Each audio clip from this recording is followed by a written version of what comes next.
오늘 말씀 가지고 내가 있어야 할 자리 두 번째 시간으로 사명의 자리에 대해서 같이 한번 생각해 보겠습니다. 이 말씀의 제목을 같이 합니다. 내가 있어야 할 사명의 자리. 우리는 지난주에 내가 있어야 할 자리이고 은혜의 자리를 생각해 보았습니다. 우리는 그 은혜의 자리를 떠나는 순간 이 말씀이 있는 것 예배하는 자리, 은혜의 자리를 떠나는 순간 우리의 삶은 성령의 인도함을 받는 삶이 아니라 사단, 마귀의 인도함을 받는 그런 삶으로 바뀌어지게 됩니다. 아버지의 집을 떠났던 그 둘째 아들이 타국에서 고생을 하면서 먹을 것이 없어서 돼지의 그 주염 열매를 이렇게 먹으면서 고생했던 것처럼, 아니 그것조차도 먹을 수 없어서 배를 고팠던 것처럼 이렇게 은혜의 자리를 떠나는 순간 우리는 고생 혹은 고통의 그런 시간들의 삶을 살게 됩니다. 자, 오늘 지난주에 이어서 우리가 머물러야 될 자리가 어디일까? 우리가 머물러서 살아야 될 그런 삶의 그 위치는 어디일까? 오늘은 그 사명의 자리에 관해서 같이 한번 생각해 보려고 합니다. 통일왕국이었던 이스라엘이 솔로몬 이후에 북이스라엘과 남쪽 유다로 나누어지게 됩니다. 북쪽 이스라엘과 남쪽 유다, 북이스라엘은 여로보암 왕을 시작으로 해서 호세아까지 19명의 왕이 통치를 했습니다. 그리고 남쪽 유다는 르호보암 왕이 통치를 시작을 해서 시드기야까지 20명의 왕이 통치를 하게 되었습니다. 자, 오늘 본문의 주인공이 요나는 아밋떼의 아들이다, 그렇게 말하고 있습니다. 자, 북쪽 이스라엘에 있어서 여로보암 2세가 통치하던 그런 시대에 활동했던 그런 선지자입니다. BC 약 한 760년경에 활동했던 선지자. 이스라엘이 멸망하기 한 40년 전, 북이스라엘이 멸망하기 한 40년 전에 활동했던 그런 선지자입니다. 여러분, 니느웨는 아수르라고 하는 그런 나라의 수도입니다. 이미 그 죄악이 가득하여서 하늘에 상달되었다라고 얘기합니다. 노아 홍수 시대 때처럼, 소돔과 고모라 때처럼 그 죄악이 반영해서, 그 죄악이 많아서 이제는 하나님의 심판을 피할 수 없는 그런 지경에 이르게 되었습니다. 그런 때에 하나님께서 요나를 부르셔서 요나에게 미션, 사명을 맡겨주셨습니다. 이 일을 맡겨주신 것입니다. 니느웨 성에 가서 그들의 죄를 지적하고 그들을 향해서 회개를 선포하라. 만일 당신들이 회개하지 않으면 40일이 지나서 이 성이 멸망할 것이다. 이것을 선포하라고 하나님께서 요나에게 미션을 준 것, 사명을 준 겁니다. 그런데 요나는 그 하나님 말씀을 듣지 않고 오히려 하나님의 얼굴을 피해서 니느웨로 가야 되는데 니느웨가 아닌 반대편 방향인 다시스로 도망을 가게 되었습니다.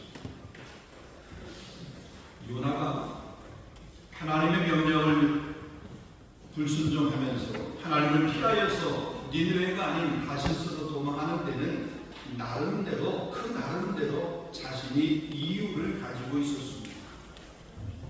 니느웨 사람들은 민족적으로 보게 되면 자기 민족 이스라엘이 아닙니다. 이방 민족입니다.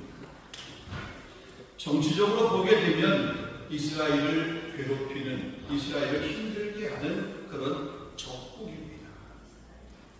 아무리 하나님 말씀이라 할지라도 원수의 나라에 가서 회개를 선포하고 그 나라가 멸망하지 않도록 그렇게 말씀을 선포한다라고 하는 것, 그 사명을 맡겼다라고 하는 것을 받아들이기는 쉽지 않았을 것입니다.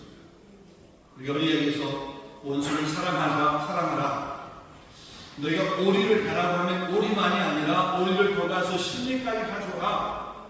너의 속옷을 달라고 그러면 속옷도 속옷만이 아니라 겉옷까지 벗어줘라. 여러분, 우리가 이 말을 잘 알지만, 그러나 이것이 하나님의 말씀이라 할지라도 실제적으로 그것을 실행하고 그대로 행동으로 옮기는 것은 그렇게 쉽지 않습니다. 내가 내 마음을 끌고 내가 좋아하는 사람을 위해서 내가 오리가 아닌 침대를 가지고 속옷만이 아닌 겉옷까지 벗어주고 이런 걸 할 수 있어요. 그런데 그렇지 않은 사람, 나를 미워하는 사람, 원수, 불편한 사람, 그 사람을 위해서 뭔가 내 시간을 들이고 내 것을 나눈다라고 하는 것은 결코 그렇게 쉽지 않습니다. 근데 하나님께서는 요나에게 하라는 거예요. 가라는 거죠. 하나님의 생각과 요나의 생각이, 하나님의 마음과 요나의 마음이 충돌하는 겁니다. 여러분, 하나님의 뜻과 나의 생각이 충돌할 때 어떻게 해야 되겠습니까? 여러분, 하나님의 선지자는 하나님의 말씀이 어떠하든 그 말씀을 대변해야 되는 의무가 있습니다. 책임은 자신에게 있는 것이 아니라 하나님께서 감당을 하시는 거죠. 여러분, 예레미야 선지자를 한번 보게 되면 예레미야가 자기 족을 향해서 이렇게 예언을 선포합니다. 자신의 조국이 멸망할 것, 그러니까 이스라엘이 멸망할 것에 대해서 예레미야가 이야기하는 겁니다. 바벨론과 전쟁을 해서 나라가 그 바벨론에 함락이 될 것이다. 바벨론의 포로로 잡혀가게 될 것이다. 그럼 바벨론에 함락이 되면 포로로 가라. 포로로 끌려가라. 그래야 살 수 있다. 이런 이야기를 하는 거죠. 자신의 나라가 망한다는 겁니다. 여러분, 자신의 나라가 망한다고 하는 이야기를 들을 때에 그 얘기를 들으면서 좋아할 사람이 있을까요? 당신 집 망해. 당신 집 망할 거야. 만약에 이런 예언, 이런 소리를 한다라고 그러면 여러분 어떻게 받아들이겠어요? 여러분, 그 말을 할 수 있겠어요? 근데 예레미야는 이스라엘 백성들 향해서 우리나라가 망한다. 망하게 되면 우리가 포로로 잡혀가게 되는데 포로로 잡혀가. 그래야 너희들이 살 수 있어. 여러분, 그 이야기는 뭐냐면 포로로 잡혀가서 70년이라는 시간 동안 살고 난 이후에 다시 하나님께서 돌아오게 할 것이라고 하시는 회복의 그런 메시지까지 그는 가지고 있는 거예요. 그러니까 불편하지만 그 일을 전할 수 있는 거죠. 요나 선지자였습니다. 다시 말씀드리면 대로 선지자는 어떤 사람입니까? 하나님의 종이잖아요. 하나님의 말씀을 대언하는 사람이잖아요. 하나님이 무엇을 시키든지 그대로 순종하여 행하는 사람이 바로 선지자입니다. 이 선지자에게는 자기 마음대로 행동할 수 있는 권리가 없습니다. 하나님이 시키시는 것, 하나님 말씀하시는 것 그대로 행동해야 되고 그대로 말을 해야 되고 그대로 실천해야 되는 것이 선지자의 삶입니다. 그런데 요나는 그 하나님의 명령에 불순종을 하게 됩니다. 방금 전에 예레미야에 관해서 말씀 나눴지만 또 이 요나와 상반되는 그 비슷한 시기에 활동했던 선지자 가운데 호세아라고 하는 그런 선지자가 있습니다. 여러분, 호세아서 1장 2절 3절을 보면 여호와께서 처음 호세아에게 말씀하실 때 여호와께서 호세아에게 이르시되 너는 가서 음란한 여자를 맞이하여 음란한 자식을 낳으라. 이 나라가 여호와를 떠나 크게 음란하니라 하시니 이에 그가 가서 디블라임의 딸 고멜을 맞이하였더니 하나님께서 이 호세아에게 뭐라고 말씀하냐면 음란한 여자에게 가서 그를 아내로 맞아. 이 음란한 여자라고 그랬는데요, 쉽게 얘기하면 몸을 파는 사람을 이야기합니다. 창녀를 이야기하는 거죠. 그 사람에게 가서 결혼해서 자녀를 낳으라 이거죠. 성경이 그렇게 기록이 되어 있으니까 우리가 이것을 그냥 그대로 읽고 이해하고 그렇지만 이 말씀을 하나님께서 우리에게 나에게 그렇게 했다라고 그러면 그게 가능할 수 있어요. 근데 호세아 선지자는 하나님이 시키는 대로 순종을 했습니다. 가라 하면 가고 멈추라 하면 멈추는 거죠. 여러분, 한 번도 아니고 아내를 데리고 왔는데 집을 다시 나가자. 하나님이 또 말씀하는 거죠. 다시 또 데리고 왔어요. 또 나가는 거죠. 여러 번 반복을 해도 하나님께서는 계속해서 그를 아내로 데려가는 거죠. 선지자는 자기의 생각대로 살아가야 될 그런 삶의 권리를 포기하는 사람이 선지자입니다. 이게 선지자의 정체성입니다. 이런 사람이 선지자입니다. 무슨 말씀을 하든지 그대로 순종하는 사람. 순종하는 사람. 자, 오늘 본문 1절 보면 이렇게 시작합니다. 여호와의 말씀이 아미떼의 아들 요나에게 임하니라. 하나님의 말씀이 요나에게 임했다라고 했어요. 임했다라고 하는 말을 우리가 하나님의 음성을 듣는 것을 소원합니다. 하나님의 음성을 듣고 싶어요. 하나님께서 내게 뭐라고 말씀하시는지 하나님께서 말씀하시는 그 말씀을 우리가 듣고 싶어요. 하나님께서 말씀하시는 음성을 듣고 싶을 때에 하나님께서 말씀하셨죠. 그러면 좋은 일이 나쁜 일이에요. 얼마나 좋은 일이에요. 하나님께서 내게 말씀하셨어요. 그런데 내게 말씀을 하셨는데 내가 원하는 말씀이 아니야. 내가 기대하는 말씀이 아니야. 내가 그걸 쉽게 받아들일 수 있는 그런 말씀이 아니야. 그것을 하는데 기쁨으로 그 일을 할 수 있는 그 일이 그 말씀이 아니야. 그러면 여러분 어떻게 해요? 그럼 하나님 다시 말씀해 주세요. 하나님 그거 말고요 다른 거요. 왜 그렇게 이야기할 수 있어요? 아니 이야기할 수 있죠. 근데 하나님께서 계속해서 그 말씀을 우리에게 요구하신다면 우리 어떻게 순종해야 되죠? 여러분 창세기 12장에 보면 아브라함이 하나님께서 아브라함이 말씀하시는 그런 말씀이 있어요. 아브라함을 부르시는 말씀이죠. 너는 너희 친척 본토 아비집을 떠나 내가 내게 지시할 땅으로 가라. 근데 아브라함은 순종하며 갔어요. 여러분 생각을 해보겠습니다. 그동안 내가 평생 살아왔던 삶의 터전입니다. 아무것도 없는 곳에서 그곳에서 땅을 일구고 때로는 집을 짓고 농사를 하고 목축을 하고 그래서 삶의 기반이 다져져 있는 그런 곳입니다. 익숙한 곳입니다. 편안합니다.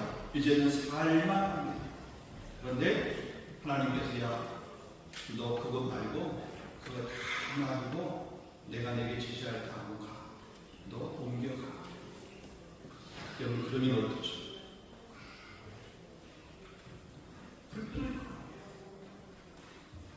그런데 아브라함은 그 말씀에 결단했습니다. 순종하여 떠나갔습니다. 여러분 요나에게 임한 말씀이 뭐예요? 요나에게 말 2절을 보게 되면 너는 일어나서 저 큰 성읍 니느웨로 가서 그것을 향해서 외치라. 그 악독이 내 앞에 3달 되었느니라. 그러니까 니느웨로 가라. 니느웨로 가서 외치라. 무엇을? 회개를 외치라. 니느웨 가서 외치라고 했습니다. 그들의 악독이 하나님 앞에 상달되었다. 그들이 악하게 행하는 그런 모습, 하나님께서 심판할 수밖에 없는 그 니느웨 사람들의 악한 모습이 하나님 앞에 상달되었다. 가서 그것을 회개하라고 외치라고 하는 거죠. 소돔과 고모라 성이 멸망을 하게 됐잖아요. 그럼 소돔과 고모라 성이 멸망하게 된 이유를 에스겔 선지자가 이렇게 설명을 하고 있습니다. 에스겔 16장 50절 말씀 보게 되면 내 아우 소돔의 죄악은 이러하니 그가 가난하고 궁핍한 자를 도와주지 아니하며 거만하여 가증한 일을 내 앞에서 행하였습니다. 가만히 보면 소돔과 고모라라고 하는 그 땅, 소돔 땅은 어떤 땅이냐? 화려한 땅이에요. 근데 그 소돔에는 죄악이 많다, 죄악이 많았다. 그 죄악 중에서도 어떤 죄악들만 가난한 사람, 궁핍한 자를 도와주지 않겠다, 거만했다, 가증한 일을 해야겠다. 그것들을 하나님 앞에서 부끄러움 없이 두려움 없이 그 일을 행하였다. 잘못을 행하면서도 하나님 앞에 조금도 두려움이 없이 그렇게 행하였죠. 사람들을 핍박하고 가난하고 궁핍한 자를 도와주지 않고 거만하게 행하는 일을, 그것이 하나님 앞에 상달되었다. 지금 이 아수르도 보면 소돔과 고모라 성의 사람들의 삶의 모습하고 동일한 것을 보게 됩니다. 고난과 악재를 당하는 사람들의 모습을 보면서 안타까워하시는 하나님의 마음, 그 하나님께서 그 마음으로 가서 회개를 선포하도록 그렇게 사명을 주셨는데 그 사명을 외면하는 요나의 모습을 보게 되는 거죠. 하나님이 그 마음을 요나에게 던져준 거예요. 근데 요나는 그 하나님의 마음을 받지를 못하는 거예요. 전 인류에는 그냥 멸망을 해야 될 그런 도성이라고 이렇게 생각을 하게 되는 거죠. 그래서 요나가 이 하나님의 말씀을 들은 후에 어떻게 반응을 하게 됩니까? 본문 3절입니다. 그러나 요나가 여호와의 얼굴을 피하려고 일어나 다시스로 도망하려 하여 요바로 내려갔더니 마침 다시스로 가는 배를 만난 자, 여호와의 얼굴을 피하여 그들과 함께 다시스로 가려고 뱃삭을 주고 배에 올랐다.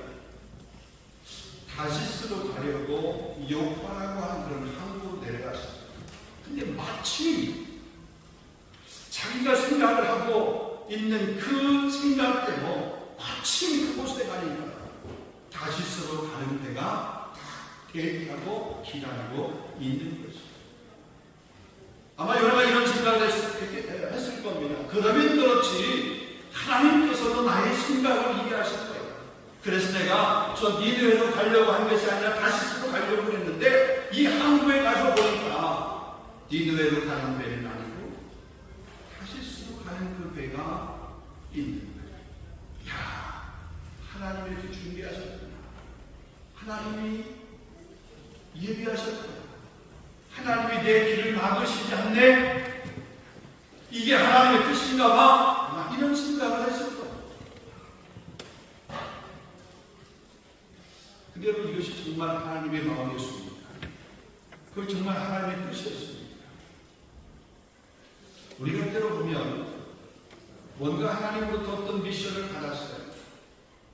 근데 그 미션을 내가 감당하지 않으려고 어떤 이유를 찾고 핑계를 이렇게 찾아가면 교묘하게도 그 이유거리가 생겨요. 그 핑계거리가 생겨요. 신묘막측하게도 그 핑계하려고 하는, 그것을 안 하려고 하는 그런 타이밍, 그런 이유, 그런 조건, 그런 상황, 그런 환경들이 어쩜 그렇게 기가 막히게 조성이 있는, 그 속에 착각합니다. 아, 이게 아무튼 이게 하나님께서 막으시는 거예요. 하나님의 뜻이다. 그러면 그렇지. 이렇게 생각을 하는 경우가 있습니다. 자, 오늘 본문을 보게 되면 두 번씩이나 반복해서 이렇게 말합니다. 요나가 여호와의 얼굴을 피하려고. 요나가 여호와의 얼굴을 피하여. 지금 요나가 요파라고 하는 곳을 내려갔습니다. 항구에 내려가는 거죠. 배를 타기 위해서. 근데 정상적으로 그곳에서 배를 타고 어디로 가야 돼요? 니느웨로 가요. 근데 요파로 내려가기 전에 요나의 생각 가운데 어떤 생각이 있어요? 여호와의 얼굴을 피하라. 여호와의 얼굴을 피하는 게 뭡니까? 요나에게 맡겨진 그 사명, 그 미션, 그것을 이해하지 않는, 마땅히 그가 있어야 될 그 자리에 머물지 않으려고, 맡겨진 그 사명의 자리, 그 자리에 머물지 않고, 그 사명 감당하지 않으려고, 피하려고 그 마음을 가지고 욥바라고 하는 곳으로 내려가는 거죠. 여러분 한번 여쭤보겠습니다. 여호와의 얼굴, 하나님의 얼굴을 피할 수 있습니까? 하나님의 얼굴을 피할 수 있다고 그렇게 생각하십니까? 모를 떠난 고기는 혹시 사는 법이 있다 할지라도 하나님을 떠난 백성은 결코 살 수 없음을 믿으시기 바랍니다. 아멘. 근데 많은 사람들이 하나님을 떠나서 하나님이 나의 주인이 아니어도 나는 살 수 있다, 내가 내 삶의 주인 되고 내 삶의 키를 내가 쥐고 있다라고 생각하면서 사는 사람들이 많아요.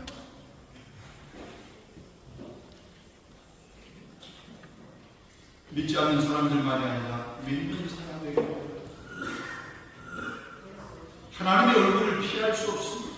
그건 불가능합니다. 여러분 시편 139편 7절에서 10절 말씀 보면 내가 주의 영을 떠나 어디로 가며 주의 앞에서 어디를 피하리까?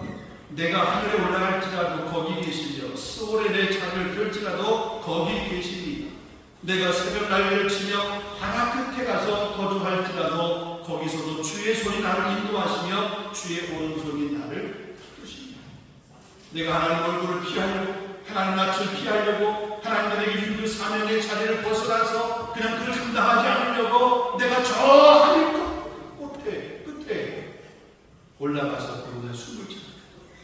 내가 저 바다 깊은 곳에 가서 그곳에 숨을 차. 그곳에 하나님께서 계시고 그곳에 하나님 여전히 말씀하십니다. 우리가 숨을 수 있는 곳 없는 거죠. 우리가 어느 곳에 숨는다 할지라도 하나님 우리를 찾아내신다는 거죠. 다시스로 도망하는 길은 옳지 않고 우리에게 행복을 가져다 주지 않기 때문에 그렇습니다. 요나가 머물러 있어야 될 자리는 하나님께서 말씀하신 니느웨에 있습니다. 근데 요나는 그 니느웨가 아닌 다시스를 향하고 있었습니다. 다시스를 향하는 그의 발걸음, 다시스를 향해서 항해하는 그 항해는 결코 순탄하지 않았던 모습을 보게 됩니다. 요나가 받았던 사명이 니느웨의 회개를 선포하는 것이 사명이었다고 그럽니다. 저와 여러분, 우리 교회에게 준 사명은 분명히 또한 있습니다. 여러분 각자에게 맡겨준 사명이 있습니다. 여러분이 머물러야 될 그런 자리가 있는 거죠. 여러분 그 사명의 자리, 여러분이 머물러야 될 그 자리, 그 자리가 아니라 다른 자리를 향해서 여러분의 마음이, 여러분의 생각이 하나님께서 머물라고 하신 그 미션을 피하여서 다른 곳을 향하려고 합니다. 여러분이 향하는 그 여정, 여러분이 향하는 그 발걸음은 결코 평탄하지 않을 것입니다. 말씀을 내리겠습니다. 우리가 있어야 될 자리는 사명의 자리입니다. 그 사명의 자리가 아무리 힘들고 어려워도 내 생각과 맞지 않는다 할지라도 하나님께서 말씀하시는 그 말씀에 순종한 사람이 되어야 될 줄로 믿습니다. 하나님의 얼굴을 피하려고 도망하는 자리가 내 자리가 아니라 비록 어려움이 있고 고난이 있다 할지라도 가라고 하는 그 자리, 머물라고 하는 그 자리, 전하라고 하는 그 자리에 머물 수 있는 저와 여러분 될 수 있습니다. 있기를 주님의 이름으로 축원합니다. 여러분을 83일 장로교회의 성도로 일꾼으로 자녀로 그렇게 부르셔서 우리 교회를 통해서 이루시려고 하시는 그 일에 하나님께서 여러분에게 동역자로 사명을 주시는 겁니다. 특별히 우리가 창립 17주년을 맞이하면서 우리가 귀한 임직식을 통해서 교회 일꾼을 세우는 그런 일을 하게 됩니다. 여러분 이번에 세움받는 그런 일꾼뿐만 아니라 우리 모든 교회 모든 성도들이 하나님께 우리에게 맡겨진 사명, 그 사명의 자리를 잘 지켜서 그 자리가 내가, 우리 가정이, 우리 교회가 머물러야 될 그 자리를 대하고 그 사명을 잘 감당하는 우리 모두가 다 될 수 있기를 주님의 이름으로 축원합니다. 한번 따라하겠습니다. 내가 머물러야 될 사명의 자리, 그 자리를 지키는 여러분 될 수 있기를 주님의 이름으로 축원합니다. 기도하겠습니다.